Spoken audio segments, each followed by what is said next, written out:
The first step of creating your vision board is to come up with your intentions. If we have any goals already, we can ask ourselves why and try to find the intention behind that goal.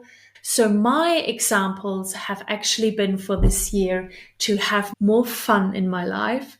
The second one is freedom. The third one is what I call genius or growth. I want to grow more and keep learning. The fourth intention is abundance. The fifth one is self-realization. A few other examples that you could come up with are love, feeling more loved and having more love in your life. You could have the intention on being more healthy. You could focus on having more happiness. So these are intentions that you could have. So go ahead and write down all of the intentions that you have for yourself.